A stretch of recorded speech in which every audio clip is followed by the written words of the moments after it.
Ninguém é humilde sem ser humilhado. A humildade é gerada pela humilhação. Essa foi uma frase dita pelo meu pastor em uma entrevista para um canal de um outro pastor amigo meu. O meu pastor, ele falou isso, que ninguém é humilde sem passar pela humilhação. A humilhação, ela vem para nos tornar mais humildes. E eu gostei tanto dessa frase e eu comecei a meditar nela, meditar um pouco, entender e ir mais a fundo. E é incrível quando a gente começa a meditar nesses ensinamentos, a gente reflete na nossa vida, a gente volta lá atrás e vê muita coisa que nós passamos e a gente começa a entender o porquê que isso acontece. Mas o nosso vídeo de hoje, eu queria falar um pouco a respeito dessa questão da humildade, da humilhação. Eu quero falar um pouco também com você a respeito de estar na presença de Deus ou se desviar da presença de Deus. Talvez esse vídeo seja um pouco longo, mas eu gostaria que você me acompanhasse. Se você tiver uma Bíblia, você abra a sua Bíblia aí no livro de Atos, Atos capítulo 9, do versículo 10 em diante. Essa história que nós vamos ler agora é uma história muito conhecida. Acredito que muitas pessoas, muitos de vocês já leram ou já ouviram pregações a respeito dessa passagem, que ela fala justamente da conversão de Paulo. Mas vamos ver o que está escrito lá. E diz assim: E havia em Damasco um certo discípulo chamado Ananias. E disse-lhe o Senhor em visão a Ananias. E ele respondeu: Eis-me aqui, Senhor. E disse-lhe o Senhor: Levanta-te e vai à rua chamada Direita, e pergunta em casa de Judas por um homem de Tarso chamado Saulo, pois eis que ele está orando. E numa visão ele viu que entrava um homem chamado Ananias, e punha sobre ele a mão, para que tornasse a ver. E respondeu Ananias: Senhor, há muitos ouvi acerca deste homem, quantos males tem feito aos teus santos em Jerusalém. E aqui tem poder dos principais sacerdotes para prender a todos os que invocam o teu nome. Disse-lhes, porém, o Senhor: Vai, porque este é para mim um vaso escolhido, para levar o meu nome diante dos gentios e dos reis e dos filhos de Israel. E eu lhe mostrarei quanto deve padecer pelo meu nome. E Ananias foi e entrou na casa, impondo-lhe as mãos, disse: Irmão Saulo, o Senhor Jesus, que te apareceu no caminho por onde vinhas, me enviou para que tornasses a ver e seja cheios do Espírito Santo. E logo lhe caíram dos olhos como que umas escamas. Imediatamente recuperou a vista e levantou-se e foi batizado. E tendo comido, ficou confortado. E esteve Saulo alguns dias com os discípulos que estavam em Damasco. Se você vê esse momento que acontece aqui, a história conta que Jesus apareceu para Saulo, Paulo, o apóstolo Paulo, apareceu para ele cai do cavalo, ele fica cego, e o Senhor fala para ele que vai mandar então uma pessoa lá. Aí ele entra na cidade, fica 3 dias ali cego, então o Senhor vai e chama Ananias, e manda Ananias ir lá falar com ele. Ananias diz: olha, Senhor, eu não quero, esse homem, a notícia dele correu, e ele anda fazendo muitas coisas maus, pra gente, nós que te buscamos, nós que clamamos o teu nome, nós que proclamamos o teu nome, o evangelho, ele está matando as pessoas. Paulo tinha acabado de vir da sentença, de ter sentenciado Estevão, tinha acabado de matar Estevão. E Ananias está com medo, mas o Senhor diz para ele assim: vai, porque ele para mim é um vaso escolhido. Eu levarei ele para pregar o meu evangelho, para falar as boas novas para gentios e reis. Porque naquela época o evangelho ele estava sendo pregado somente para judeus. Era só para um povo específico. Ele não estava sendo levado para samaritanos, enfim, para outras, para gentios. E o evangelho precisava ser levado aos gentios. Então Jesus vai e escolhe Paulo para fazer isso. Ele diz, olha, ele é para mim um vaso escolhido. Eu levarei ele para pregar o evangelho para gentios e reis. O que vocês ainda não estão fazendo. Então, Ananias vai até Paulo, impõe as mãos sobre Paulo, e Paulo volta a enxergar, cai dos olhos dele algo como se fossem escamas, e ele foi cheio do Espírito Santo. Logo em seguida, ele começa a andar, a ficar e caminhar com os discípulos. Olha, a Bíblia diz que Saulo, ele ficou por alguns dias com os discípulos que estavam em Damasco. Por que ele ficou alguns dias com os discípulos? Provavelmente, ele estava aprendendo, ele estava se abastecendo, ele estava aprendendo para que logo depois ele começasse a levar o evangelho e começasse a fazer aquilo pelo qual o Senhor o levantaria, ou aquilo que o Senhor o chamou. Logo em seguida, se você ver o texto, o tema do próxima parte de Atos vai dizer assim: Saulo começa a evangelizar. E vamos ver o que acontece com Saulo. Diz assim, no versículo 20 em diante: E logo nas sinagogas pregava a Cristo, e este é o Filho de Deus. E todos os que ouviam estavam atônitos e diziam: Não é este o que em Jerusalém perseguia os que invocavam este nome?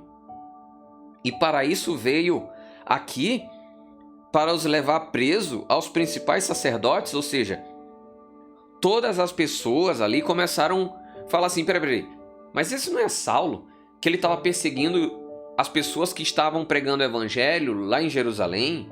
Inclusive ele veio para cá para prender essas pessoas, e agora ele está falando, ele está pregando o evangelho? 22 vai dizer o seguinte: Saulo, porém, se esforçava muito.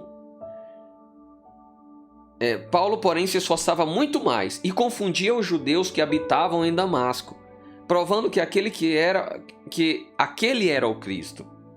E tendo passado muitos dias, os judeus tomaram conselho entre si para o matar. Mas as suas ciladas vieram ao conhecimento de Saulo. E como eles guardavam a porta tanto de dia como de noite para poderem tirar a vida, tomando de noite os discípulos, os desceram por dentro de um cesto pelo muro.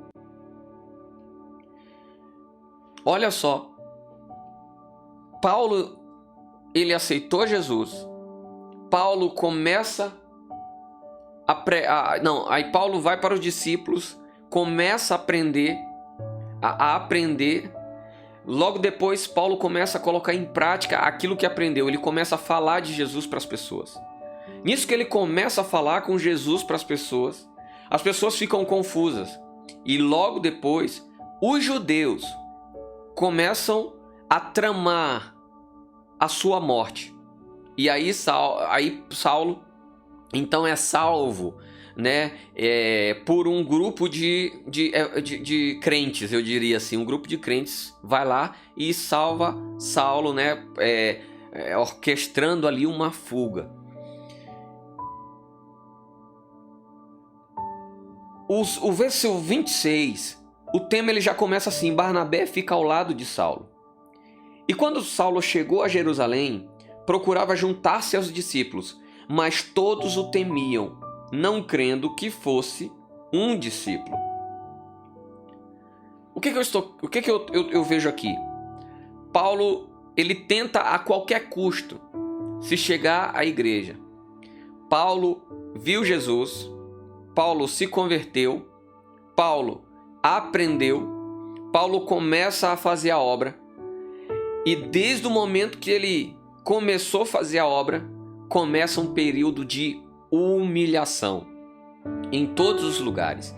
Ele começa a ser humilhado pelos judeus, e ele é cidadão, tanto judeu quanto cidadão romano. Ele começa a ser humilhado pelos judeus, os judeus tentam matá-lo. Ele vai para a igreja procurando abrigo, e a igreja não dá abrigo para ele. Aqueles que deveriam ajudá-lo, aqueles que deveriam acolhê-lo, não acolhem. estão temerosos. E isso que Paulo está passando, na verdade, é uma colheita de algo que ele plantou por muito tempo. O que eu estou querendo dizer para você, e eu estou tentando dizer para você nesse vídeo, é que muitas coisas que acontecem na nossa vida, muitas dessas coisas são consequências de coisas que nós plantamos lá atrás. São coisas que nós mesmos plantamos lá atrás e a gente acaba colhendo por conta da vida que nós levamos. E a gente acaba colhendo. Mas nada dessas situações podem ser o estopim para nos tirar da presença do Senhor. Porque acredite, você que aceitou Jesus, está indo para a igreja, talvez você está passando por alguma situação dentro da tua igreja, você está passando por alguma coisa lá dentro que está te deixando triste, que está te deixando para baixo e que você está pensando. Tem muita gente hoje em dia, eu recebo centenas de mensagens diárias de pessoas dizendo assim: olha, pastor, não aguento mais, eu vou sair da minha igreja, eu vou abandonar tudo, eu vou desviar. Nada disso pode ser o estopim, nada disso pode ser motivo para você abandonar o Senhor. Deixa eu te falar uma coisa, o cristianismo, ele não... Olha, quem se desvia da presença de Deus, quem se desviou, quem saiu do cristianismo de verdade, na verdade ele só ia para a igreja como um clube social. Ele não ia para a igreja de verdade para aprender, para transformar a sua vida. Ele não estava inserido no cristianismo de verdade. Ele só estava indo à igreja, ele só estava indo ao clube. Porque quando uma pessoa ela se torna cristão de verdade, o cristianismo é um estilo de vida.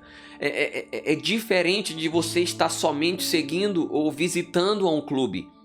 Então, eu tenho visto pessoas que têm se desviado ao longo do tempo.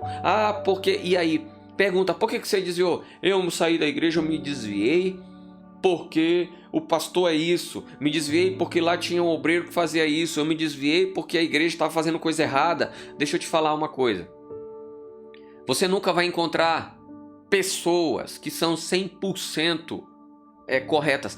Deveriam ser 100% corretas, mas você não vai encontrar as pessoas 100% corretas. Você não vai encontrar e outra, você tem um pensamento que é diferente do pensamento das outras pessoas. Então muitas coisas que para você é correto, para outras pessoas o teu pensamento não cabe na mente das outras pessoas. Da mesma forma, o pensamento das outras pessoas não vão caber na tua mente.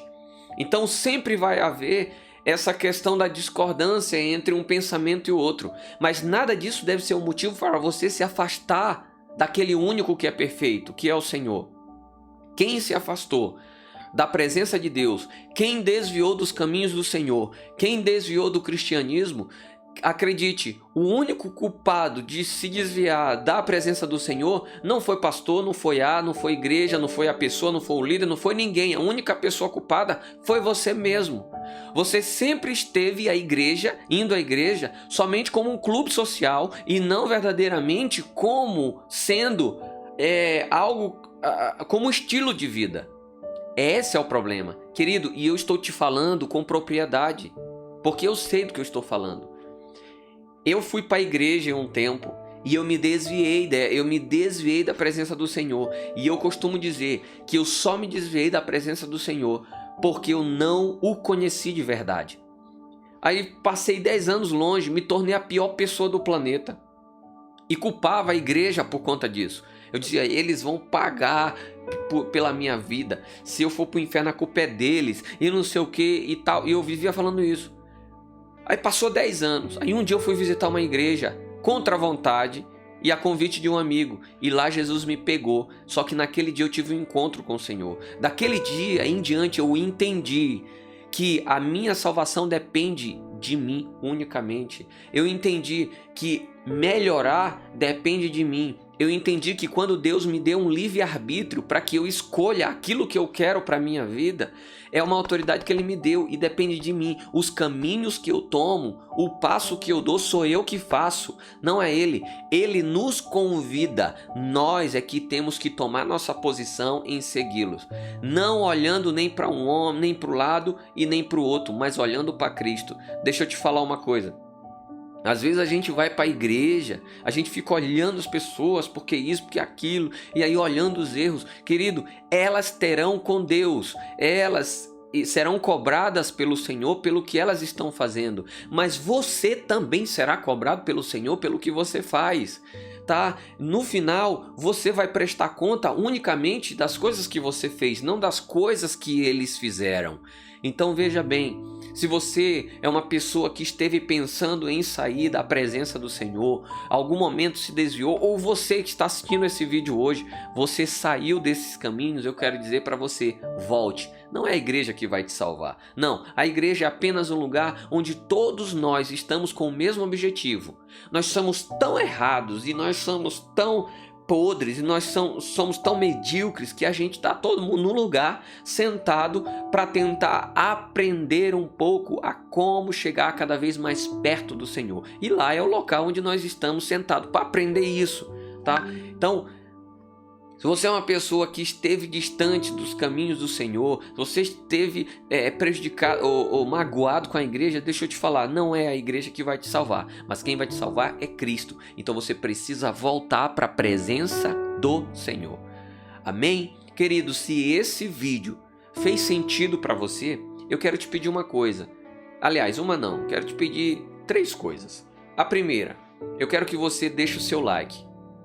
Dá um curtizinho aí, deixa o seu like, porque cada vez que você faz isso, você impulsiona esse vídeo aí cada vez mais longe, tá? Você está dizendo para o YouTube que o nosso conteúdo é importante.